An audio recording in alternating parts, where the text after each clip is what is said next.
नमस्कार दोस्तों, स्वागत है एक बार फिर से।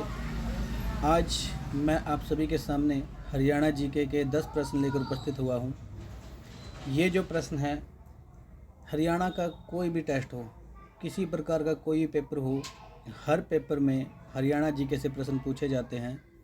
और ये जो आपके सामने 10 प्रश्न हैं, ये HTET PRT लेवल 1 2021 का जो क्वेश्चन पेपर है, उसमें जो 10 प्रश्न हरियाणा जीके से पूछे गए थे, उन्हीं पर हम चर्चा करेंगे।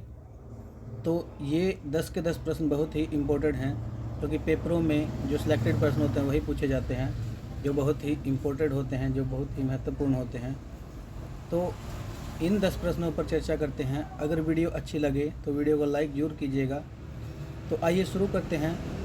पहला प्रश्न है हमारा, हरियाणा का निम्नलिखित में से कौन सा शहर राष्ट्रीय राजधानी क्षेत्र का हिस्सा नहीं है? तो ये ध्यान से देखिएगा, नहीं है दे रखा है। ऑप्शन ए है number 1 Hisar, number 2 Sonipat, number 3 Faridabad, number 4 Gurugram. तो इनमें से जो राइट आंसर होगा वो होगा हिसार, क्योंकि बाकी सोनीपत, फरीदाबाद और गुरुग्राम, ये तीनों के तीनों जो क्षेत्र हैं, जो ज़िले हैं, ये सारे के सारे राष्ट्रीय राजधानी दिल्ली के समीप हैं, दिल्ली से लगते हैं। लेकिन हिसार जो है वो काफ़ी दूरी पर है। तो दूसरा प्रश्न है, दूसरे प्रश्न में पूछा गया है, हरियाणा की 14वीं विधानसभा में विपक्ष के नेता कौन थे? 14वीं विधानसभा जो 2019 में चुनाव हुए थे, वो 14वीं विधानसभा के थे। अभी जो 2024 में इलेक्शन हुए हैं, वो हुए हैं 15वीं विधानसभा के। तो उस समय भी और अब 15वीं विधानसभा में भी जो विपक्ष के नेता थे वो एक ही थे। तो ऑप्शन है 1 श्री बिशन लाल सैनी, 2 है श्री भूपेंद्र सिंह हुड्डा, 3 है श्री अनूप धानक, 4 है श्री रणजीत सिंह। तो इनमें से जो राइट आंसर होगा वो होगा भूपेंद्र सिंह हुड्डा, क्योंकि ये कांग्रेस के नेता हैं और विपक्ष में कांग्रेस ही है इस समय, बाकी और कोई पार्टी विपक्ष की भूमिका नहीं निभा रही। तो आगे है तीसरा प्रश्न, नाथ संप्रदाय के साधु बाबा चतुरंगी नाथ, जिन्हें चुरंगी नाथ के नाम से भी जाना जाता है, उन्हें और किस नाम से जाना जाता है? ये पूछ रहा है। 1 नंबर है सिद्ध पुरुष के नाम से, नंबर 2 पर पूर्ण भक्त के नाम से, नंबर 3 पर महामंडलेश्वर के नाम से, या चौथा है संत कवि के नाम से। तो जो इसका सही उत्तर होगा वो होगा इसका सही उत्तर होगा भक्त पूर्णमल के नाम से, क्योंकि ये माना जाता है कि जब भक्त पूर्णमल को उसकी मासी ने झूठा इल्ज़ाम लगाकर उसके हाथ पैर कटवाकर कुएं में डलवा दिया था, तो जो नाथ संप्रदाय के लोग वहाँ से निकले, गुरु बालकनाथ जी, तो उन्होंने उनको कुएं से निकाला और उसको अपना शिष्य बना लिया। तो उनका नाम उन्होंने रखा चौरंगी नाथ। तो इसका जो दूसरा ऑप्शन है वो सही होगा, पूर्ण भक्त के नाम से।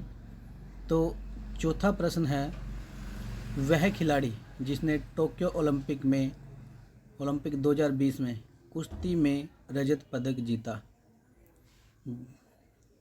जो टोक्यो ओलंपिक 2020 था उसमें भारत ने कुल 7 पदक जीते थे। जो कुश्ती में जीता है, बजरंग पुनिया ने जीता था ब्रोंज, टोक्यो ओलंपिक 2020 में ब्रोंज जीता था। रवि कुमार दहिया ने जीता है सिल्वर, यानी कि जो रजत पदक है, और रवि कुमार दहिया ने जीता है। तो इसका जो 2 नंबर ऑप्शन है वो सही होगा, रवि कुमार दहिया। इससे आगे चलते हैं। पांचवा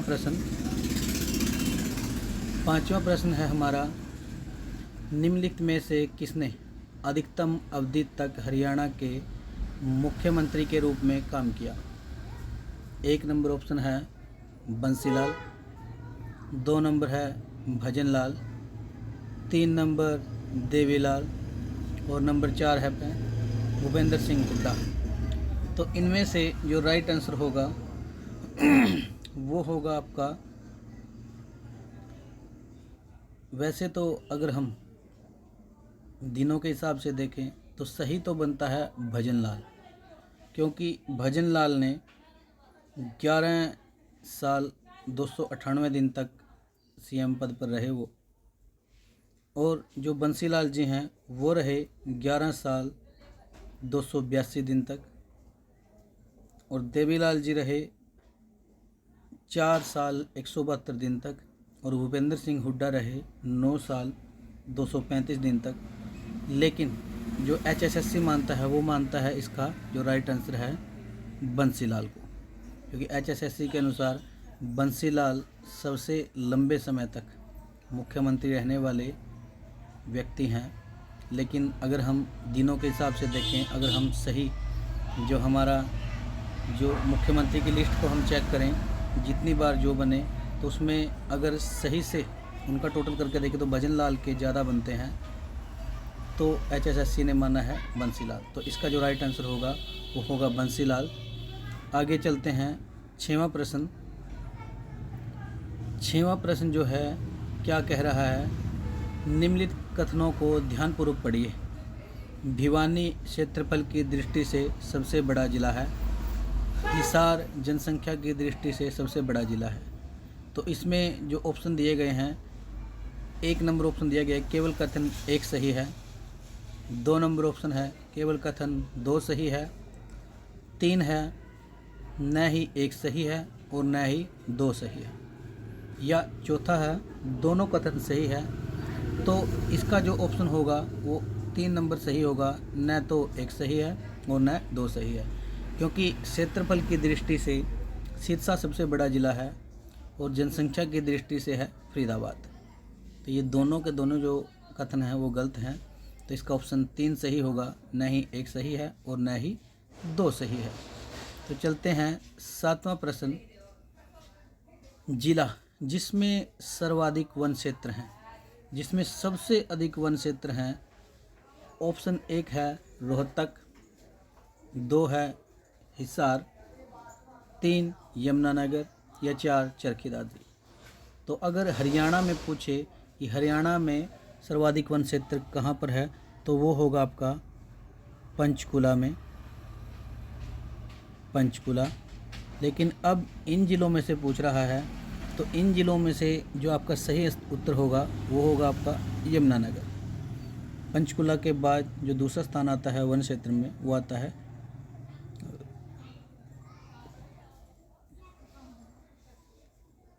इनमें से जो आपका राइट आंसर होगा वो होगा आपका यमुनानगर।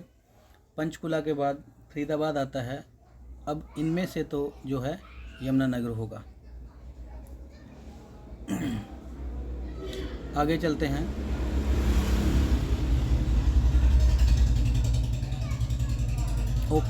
प्रश्न नंबर 8, हरियाणा में राष्ट्रीय पशु आनुवंशिकी संस्थान किस जिले में स्थित है? तो ऑप्शन ए है आपका हिसार, ऑप्शन 2 करनाल, 3 यमुनानगर, या 4 रोहतक। तो इसका जो राइट आंसर होगा वो होगा करनाल। जो राष्ट्रीय पशु आनुवंशिकी संस्थान है वो करनाल में है। तो चलते हैं 9वें प्रश्न पर। 9वां जो प्रश्न है, मंडल दे रखे हैं और ज़िले दे रखे हैं कि कौन सा ज़िला किस मंडल के अंतर्गत आता है। तो मंडल जो नीचे ऑप्शन दे रखे हैं वो देखना है। तो ए हिसार, जो ए है, ए के साथ किसको मिलना चाहिए ये देखना है। तो इनमें से है, ए में आते हैं जींद आता है, फतेहाबाद और सिरसा। तो ए के साथ चौथे नंबर का आएगा। ए के सामने 4 नंबर एक पे लिखा हुआ है। और बी जो है गुरुग्राम, तो गुरुग्राम में आएगा आपका रेवाड़ी और महेंद्रगढ़। तो इनमें से महेंद्रगढ़ है 3 नंबर पर। तो पहले में जो 1 नंबर पर है, ए के सामने 4 ठीक है, लेकिन बी के सामने 2 ये गलत हो गया। इसके बाद दूसरे पे देखते हैं तो पहले पे ही तीसरा दे रखा है, ये भी नहीं होगा। तीसरे में देखें तो पहले ए के बाद चौथा ठीक है, बी के बाद तीसरा महेंद्रगढ़, ये भी ठीक है। सी है अम्बाला। अम्बाला के अंतर्गत आता है आपका पंचकुला, यमुनानगर और कुरुक्षेत्र। तो एक होगा 3 के सामने, सी के सामने 1 और डी रोहतक का होगा सोनीपत। तो इसका जो राइट आंसर होगा वो होगा 3। तीसरा जो इसका है राइट आंसर होगा, क्योंकि हिसार का सिरसा, गुरुग्राम का महेंद्रगढ़, अम्बाला का पंचकुला और रोहतक का होगा आपका सोनीपत। तो ये आपका राइट आंसर है। तो अंतिम प्रश्न है 10वां। तो 10वां जो प्रश्न है हमारा, ये पूछ रहा है कि निम्नलिखित में से कौन सा जोड़ा सही नहीं है। ये ध्यान से देखना होता है कि ये सही नहीं है पूछ रहा है। बड़खल झील फरीदाबाद में है, बिल्कुल फरीदाबाद में है। भिंडावास झील झज्जर, ये भी झज्जर में है। चंदेली झील गुरुग्राम या बुलबुल झील जींद। बुलबुल झील जींद में है, बड़खल झील फरीदाबाद में है, भिंडावास झील जो है झज्जर में है। लेकिन जो ये चंदेली झील है ये गुरुग्राम में नहीं है, ये है आपकी मेवात में। चंदेली झील जो है मेवात में है। तो इसका जो राइट आंसर होगा वो होगा नंबर 3। चंदेली झील का जो है सही से जोड़ा नहीं बनाया गया है। चंदेली झील गुरुग्राम में नहीं बल्कि मेवात में है। तो ये थे हमारे 10 प्रश्न, और 10 के 10 प्रश्न बहुत ही इम्पोर्टेंट थे। तो अगर वीडियो अच्छी लगी हो तो वीडियो को लाइक जरूर कीजिएगा। इसी के साथ धन्यवाद। जय हिंद, जय भारत।